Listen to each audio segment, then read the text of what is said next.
जय श्री कृष्णा। प्रिय दर्शकों, आप सभी का स्वागत है हमारे इस YouTube चैनल पर। दर्शकों, महाराष्ट्र की राजनीति, अगर मैं आपसे कहूं 2022 के साल में सबसे ज्यादा बड़े नाटकीय मोड़ को लेकर आई थी तो ये बात गलत नहीं होगी। और महाराष्ट्र की राजनीति पर बहुत सारे वीडियोस आपने देखे भी होंगे अलग अलग YouTube चैनल पर। लेकिन मैंने आप लोगों को सबसे पहले अपने इसी चैनल पर कहा था कि महाराष्ट्र सरकार को अभी कोई खतरा नहीं है। ये बात मैं तब की आपको बता रहा हूं जब महाराष्ट्र सरकार बनी थी, अर्थात उद्धव ठाकरे और एनसीपी और कांग्रेस यानी तीनों ने मिलकर के महाराष्ट्र में सरकार बनाई थी, उसके बाद की बात है। उसके बाद मैंने आप लोगों से कहा था कि कौन सा वो समय होगा जब महाराष्ट्र सरकार के लिए खतरे की घंटी बजेगी, और आपने उस समय पर महाराष्ट्र सरकार का पतन भी देखा है। लेकिन नवंबर के अंदर मैंने आप लोगों को फिर एक वीडियो दिया था और कहा था कि महाराष्ट्र की राजनीति में एक बड़ा ही नाटकीय मोड़ अब आने वाला है, और टाइम फ्रेम भी आपको बताया था कि कब यह घटना घटित होने की संभावना बनेगी।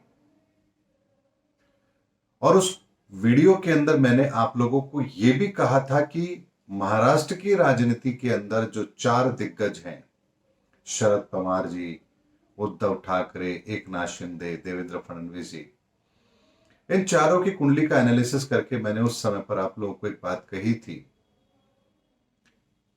कि 10 जून के बाद में देवेंद्र फडणवीस जी की कुंडली के अंदर एक राजयोग आरंभ हो रहा है जो उन्हें मुख्यमंत्री बनाने की ताकत रखता है।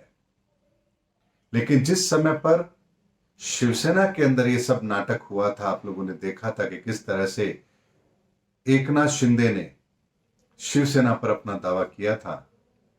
उस पूरे घटनाक्रम के अंदर भी मैंने आप लोगों से कहा था कि अभी देवेंद्र फडणवीस जी की कुंडली के अंदर राजयोग नहीं बनता है, इसलिए अभी उनके मुख्यमंत्री बनने की कोई संभावना नहीं है। और आपने एकनाथ शिंदे जी को मुख्यमंत्री बनते हुए भी देखा। लेकिन जून माह के आरंभ से लगभग 10 जून के बाद से देवेंद्र फडणवीस जी की कुंडली के अंदर राजयोग आरंभ हो रहा है और मुख्यमंत्री का ताज उन्हें मिले, इसकी संभावना प्रबल बनती है। यह भविष्यवाणी मैं नवंबर माह में ही कर चुका था, लेकिन तब शायद लोगों को यह भरोसा नहीं था कि ऐसे कैसे हो सकता है।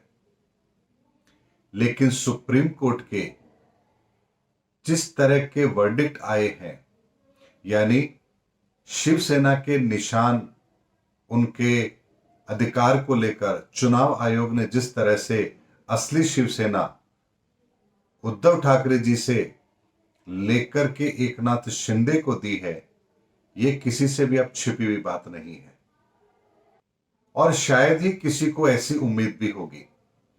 लेकिन अगर किसी की कुंडली के अंदर राजयोग बन रहा है, ताजपोशी होनी है, तो घटनाक्रम तो कुछ विचित्र जरूर होगा।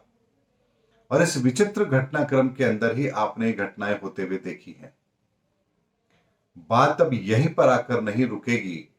अभी तो अगले 2 से 3 माह में और बहुत कुछ होना बाकी है महाराष्ट्र के अंदर, यानी मुख्यमंत्री उप मुख्यमंत्री बन जाए और उप मुख्यमंत्री मुख्यमंत्री बन जाए, इसकी संभावना भी ग्रहों के आधार पर बनती है, क्योंकि दोनों की कुंडली के अंदर टाइमिंग परफेक्टली इसी तरह से मैच करते हैं कि यह उलटफेर वहां हो, इसकी संभावना बनती है। और अगर पॉलिटिकल एनालिसिस आप करना जानते हैं तो भी आपको ये बात सच होती भी नजर आएगी। हालांकि ये बात तो मैंने ग्रहों के आधार पर आप लोगों के सामने रखी है कि जो घटनाक्रम को लेकर के मैंने प्रेडिक्शंस दी थी नवंबर के अंदर कि देवेंद्र फडणवीस जी की कुंडली के अंदर राजयोग आरंभ होने वाला है जून माह से, इस घटना को आप सत्य होता हुआ देख रहे हैं, क्योंकि वर्तमान की ये परिस्थितियां उनको उसी तरह का पारितोष दिलाने वाली है। लेकिन अब जब शिवसेना की पूरी कमान उद्धव ठाकरे के हाथ से निकल चुकी है और एकनाथ शिंदे जी के हाथ में आ चुकी है, तो यहां पर अब बड़े भाई की भूमिका में तो भारतीय जनता पार्टी है और छोटे भाई की भूमिका में शिवसेना है।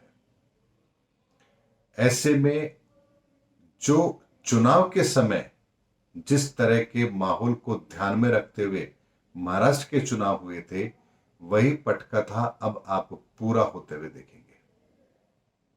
इस कयावत को आप ऐसे समझ सकते हैं कि थोड़े समय के लिए उद्धव ठाकरे जी की कुंडली में राजयोग बना था और एक छोटी सी गलती उनके लिए बहुत भारी पड़ी है। अगर वो खुद इस्तीफा नहीं देते तो आज ये हालात भी नहीं होते, क्योंकि उनकी कुंडली उनको उस समय पर बहुत मजबूती से उनका साथ दे रही थी। लेकिन महाराष्ट्र की राजनीति के अंदर शरद पवार जी की कुंडली अभी इतनी अच्छी नहीं है, इसीलिए ये सारा घटनाक्रम भी हमने घटित होते हुए देखा है। लेकिन दर्शकों, जो मैंने आप लोगों से कहा था, उस वीडियो की एक छोटी सी वीडियो क्लिप आपको मैं यहां जरूर दिखाता हूं। आप देखिए कि मैंने उस वीडियो में क्या कहा था।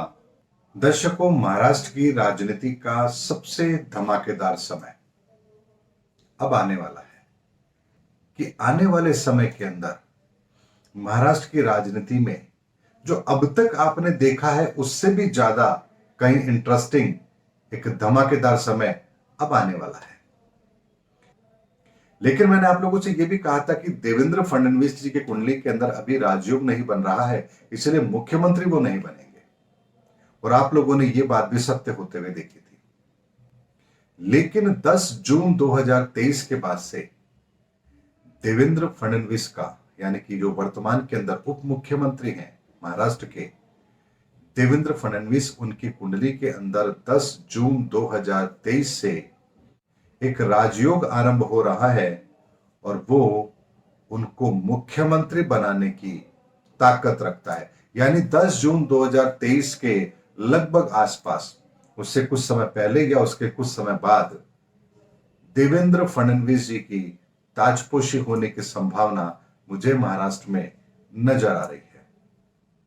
अब बात करते हैं एकनाथ शिंदे जी की। एकनाथ शिंदे जी की अगर कुंडली को देखें तो अप्रैल 2023 से मई 2024 तक का समय उनके लिए भी चुनौतीपूर्ण है। ऐसे में जो चुनौतीपूर्ण समय एकनाथ शिंदे जी को भी मिल रहा है, वो भी कुछ घटनाक्रम राजनीति के इस तरह से बनाएगा कि हो सकता है उन्हें अपने मुख्यमंत्री के पद से भी समझौता करना पड़े। और आज उन सभी घटनाओं को आप एक एक करके घटित होता हुआ देख भी रहे हैं, जो भविष्य के अंदर इसी तरह के बड़े परिवर्तन को घटित होता हुआ हमारे सामने रखने की पूरी संभावना बनाती है। और अब वो दिन मुझे दूर नजर नहीं आता जब भारतीय जनता पार्टी का मुख्यमंत्री महाराष्ट्र में हो और शिवसेना उसे समर्थन दे। ऐसी संभावना को मैं यहां पर जरूर देखता हूं। सुप्रीम कोर्ट के निर्णय के बाद ही यह कयावत पूरी होती मुझे नजर आती है। और 10 जून के बाद में कभी भी, उससे 10-5 दिन पहले या उसके बाद में कभी भी आप इस तरह की घटना को घटित होता हुआ देख सकते हैं, ऐसा मेरा ज्योतिषीय अनुमान है। आने वाले समय के अंदर यह घटना कितनी तरीके से घटित होगी, यह भी देखना रहेगा। हाल फिलहाल इस वीडियो के अंदर इतना ही। अगले वीडियो में आपसे फिर भेंट होगी, तब तक हमारे चैनल पर बने रहिए। जय हिंद, जय भारत।